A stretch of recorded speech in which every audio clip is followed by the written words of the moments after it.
మన ప్రభువును రక్షకుడైన యేసు క్రీస్తు అతి శ్రేష్టమైన నామాన్ని బట్టి ఈ ఉదయకాల హోసన్న దైవ సందేశాలు అనే కార్యక్రమం వింటున్న దేవుని బిడ్డలకు మీకు శుభం కలుగునగాక. అందరికీ వందనాలు తెలియచేస్తున్నా. ఈరోజు మీతో వాక్యాన్ని పంచుకున్నారని ఆశపడుతూ ఉన్నా. దేవుని వాక్యం మనకు చాలా అవసరం. ఆ వాక్యం మనల్ని బ్రతికిస్తుంది. మనకు సహజంగా బ్రతకడానికి నీరు అవసరం, గాలి అవసరం, ఆహారం అవసరం, ఇవన్నీ మనకు తెలుసు.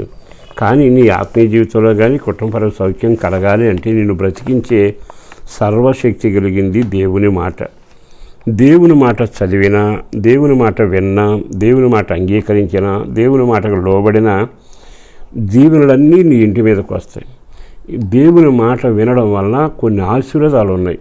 మొదటి ఆశీర్వాదం ఏంటంటే, ఆయన చాలా తేటగా చెబుతాడు, నిన్ను సమస్త జనుల కంటే హెచ్చిస్తాను అనే మాట మాట్లాడతాడు. అంటే దేవుని వాక్యం నిన్ను ఎంతగా హెచ్చించాలో అంతగా హెచ్చిస్తుంది. ద్వితీయోపదేశకాండం 28వ అధ్యాయం మొదటి వాక్యాన్ని చదువుకుంటే మీకు అర్థమవుతుంది. రెండవది, నిన్ను ఒక స్థాయికి నడిపించి నిలబెట్టగలిగింది దేవుని మాట. అంటే దేవుని మాట వింటే అందులో జీవం ఉంది, అందులో కృప ఉంది, అందులో వెలుగు ఉంది, అందులో శక్తి ఉంది. అది నీ జీవితాన్ని అన్ని కోణాల్లో పరిశుద్ధపరిచి నెమ్మదిగా తలగా మార్చి నేను తీసుకుని వెళతాను.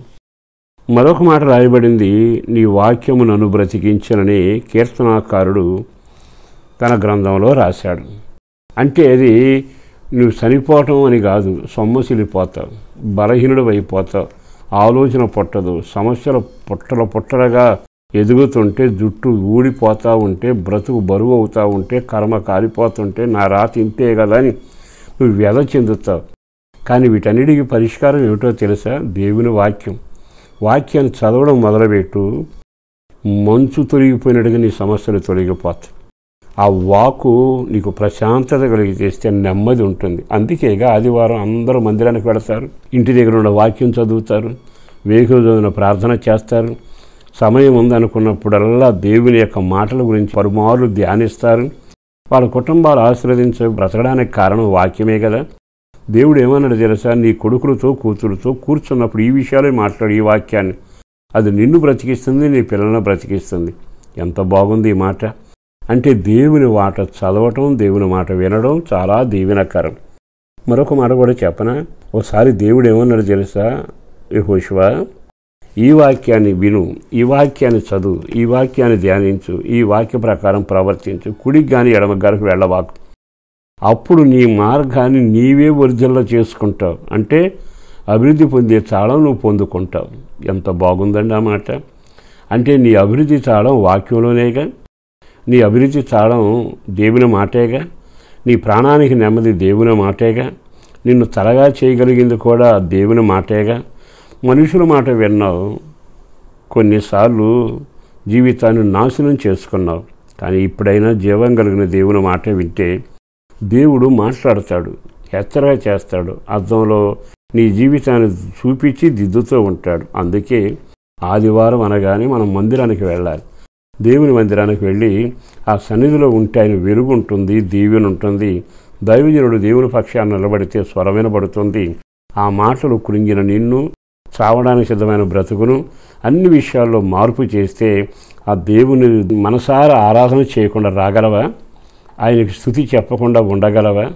మరి డబ్బుండి నెమ్మది లేదుగా, కారుండి కనకం ఉండి కానీ నీకు క్షేమం లేదుగా. పిల్లలు ఉన్నారు, ఆస్తులు ఉన్నాయి, అమ్మాని పిలిచేవాడు ఒక్కడ నీ దగ్గర లేడుగా. ఒక్క క్షణం ఈ మాటలు విన్నాకైనా నీకు శరణం, నీకు ఆశ్రయం, నీకు అవసరం దేవుని మాటే. ఆ ఒక్క మాట వినండి, ఆ ఒక్క మాటకు లోబడండి, నీ జీవితం ధన్యమవునుగాక. పరిశుద్ధుడును ప్రేమోమడిన ప్రభు వందనాలయ. అపారమైన నీ ప్రేమను బట్టి బిడ్డలను దీవించండి.